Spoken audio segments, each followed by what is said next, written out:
माला धारण किए हैं, पीत बासो घनश्यामो मुक्ति कुंडलान्वितः। भगवान के जैसा दिव्य धारण किया हुआ। ये तिलक धारण करने का मतलब है कि हम उनके हैं, हम उनके ही हैं, यह भरोसा दिलाने के लिए तिलक किया जाता है कि नहीं। महात्मा लोग तिलक क्यों करते हैं? हम उनके हैं। ये तिलक करते हुए ठाकुर को याद करते हैं, ये हमारे ठाकुर जी हैं अपने चेहरे के ऊपर। इसीलिए बिना तिलक किए हुए सिर को देखना शमशान के समान माना गया है। इसीलिए तिलक जो भी मिले आपको, जैसा मिले, मैं नहीं कहता लाल करो, पीला करो, काला करो, उजला करो। अरे जहां हो आप, नहीं तिलक मिल रहा है वहां की मिट्टी उठा के तिलक कर लो। भारत की हर मिट्टी अपने आप में चंदन है। भारत की हर एक बच्चियां बेटियां राधा है, हर एक बच्चे गोपाल जी हैं कि नहीं है। अलग से राधा रानी श्याम सुंदर पुकारने बनाने की कोई आवश्यकता नहीं है। लेकिन भगवान को भगवान तो रहने दो। पहले लाड़ प्यार से, जहां हर कोई बच्चों को कन्हैया कहती, कान्हा कहती, घर घर में बच्चे का जन्म होता है तो कान्हा कहते। ये भगवान की प्रभुता है।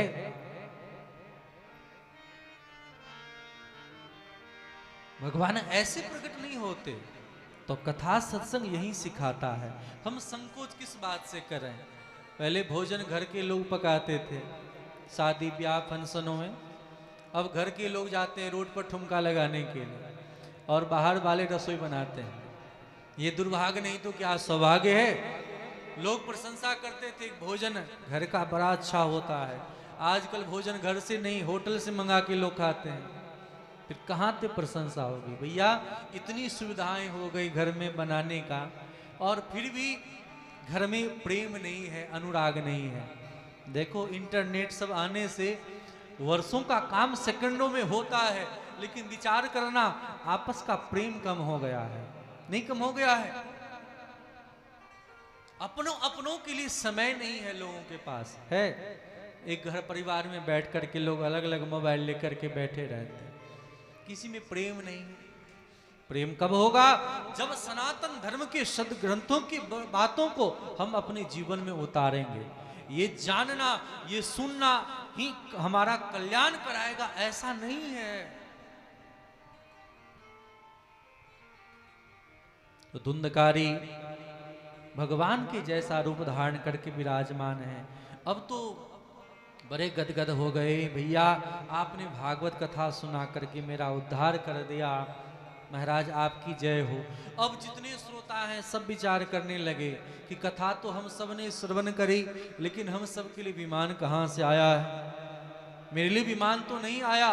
तो भगवान के पार्षदों ने कहा कि देखो आप सबने कथा भी सुना, टाइम पास भी किया, लेकिन धुंधकारी ने मनोयोग से, प्रेम से मनन करके कथा सुना। कथा श्रवण करे और मनन करे। मनन करना ही विमान है। जब कोई मनन करता है तो उनके लिए दिव्याते दिव्य विमान आ जाता है। इस प्रकार पुनः श्री गोकर्ण जी महाराज ने भागवत कथा कहा और भागवत कथा करके सबका कल्याण कराया है। बोलिए भक्त वत्सल भगवान की जय हो।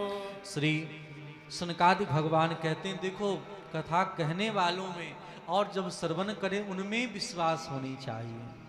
विश्वास गुरु वाक्येषु स्वस्मंदिनत्व भावना मनोदोष शैव कथायाम निश्चलामति। निश्चलमति से जब कोई कथा सुनता है तो कल्याण हो जाता है। गोकर्ण जैसे धर्मात्मा ने अधम शिरोमणि धुंधकारी जैसे पापी का कथा श्रवण करा करके उद्धार कर दिया। अगर हम लोग श्रद्धा, भक्ति, प्रेम, अनुराग से अगर कथा सुने तो क्या हम लोगों का कल्याण नहीं होगा? हम सबका भी कल्याण निश्चित ही हो जाएगा। इसीलिए निश्चित करके कथा श्रवण करनी चाहिए। देखो बेटा बेटी में कोई फर्क नहीं है, बेटा हो या बेटी हो। आज लोग बेटी के नाम पर विचार करने लगते हैं, अरे बेटी ही है। अरे बेटी तो मीरा थी, जो संसार में ऐसे बेटे का सौभाग्य सब लोग देखना चाहते हैं। नाम जपत बिटिया भली, नाम जपत बिटिया भली और राम विमुख नहीं पूत। राम जपत बिटिया भली राम विमुख नहीं पूत। अरे सबरी तो साकेत गई धुंधकारी भयो भूत। कि नहीं, तो बेटा बेटी में तत्वतः कोई अंतर नहीं है। तो जैसे अयोध्या वासना सर्वे यथा रामेण संगता तथा कृष्णेन त्रिलोकम गोलोकम योग दुर्लभम। जैसे भगवान समस्त परिकरों को लेकर के चले गए, उसी प्रकार यहाँ भगवान कृष्ण परिकरों को उद्धार करवा लिए। उसी प्रकार गोकर्ण जी महाराज भागवत कथा श्रवण करा करके सबका उद्धार करवा दिए। पुनः एक प्रश्न हुआ है, सनकादि भगवान से नारद जी ने किया है, महाराज इस कथा को किया कैसे जाए, आयोजन कैसे हो। महाराज यह बताएं कौन श्रोता हो कौन वक्ता हो, यह प्रश्न करते हैं। खर्च कितना आएगा, सबसे पहला प्रश्न आजकल हर जगह यही लोग पूछते हैं, महाराज भागवत कथा में खर्च कितना आएगा। तो सबसे पहले उत्तर इसी बात का भागवत महात्मा पद्म पुराण में दे रहे हैं। यहाँ कहा है, विवाहे यादृशम वित्तम तादृशम परिकल्पयेत्। देखो यह उत्सव है, ये भागवत कथा क्या है, श्रीमद् भागवत कथा भक्ति महोत्सव यानी उत्सव हो रहा है। जब घर में आप बेटी बेटा का ब्याह करते हैं तो उसमें आप बता सकते हैं, कोई पूछे आपसे कितना खर्च आएगा,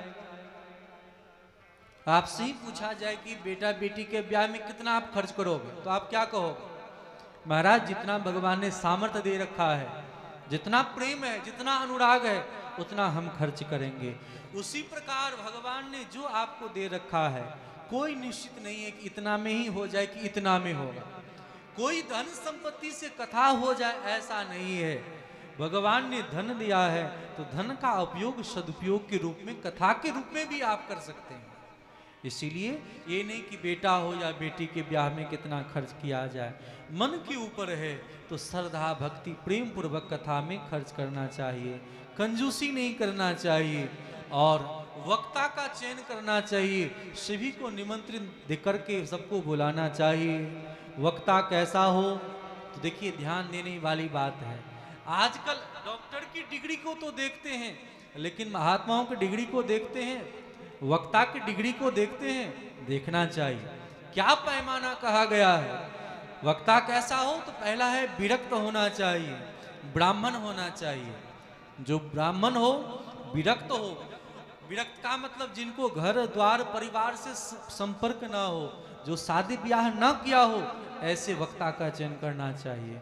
तो पहला ब्राह्मण हो, विरक्त हो, विद्वान हो, दृष्टांत कुशल हो, अनेक शास्त्रों पुराणों का दृष्टांत दे सकते हो और विभ्रांत ना हो। ये नहीं कि आपको जो चाहे जैसे तैसे अनेक देवी देवता में लगा दे, तंत्र मंत्र में फंसा दे, ऐसे वक्ता का चयन कभी नहीं करना चाहिए।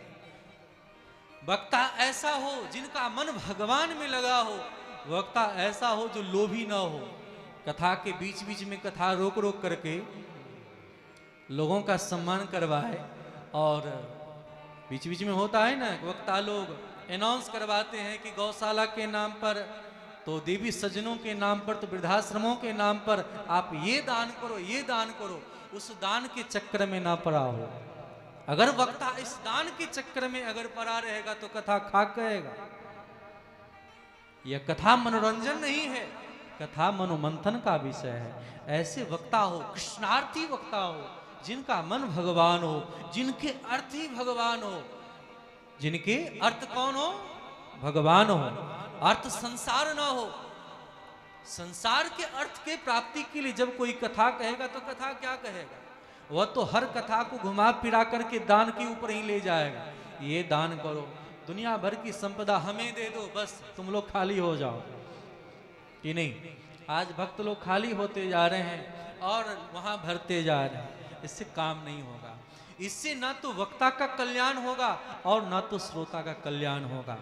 हम लोगों ने ही ऐसे ऐसे वक्ता को बना लिया है जो धन संपत्ति के पीछे भागते हैं, और जब आप इन झंझटों में पड़ जाते हैं तो कहते हैं महाराज हमने तो नहीं पहचाना, हमने तो उन्हें गुरु बना लिया,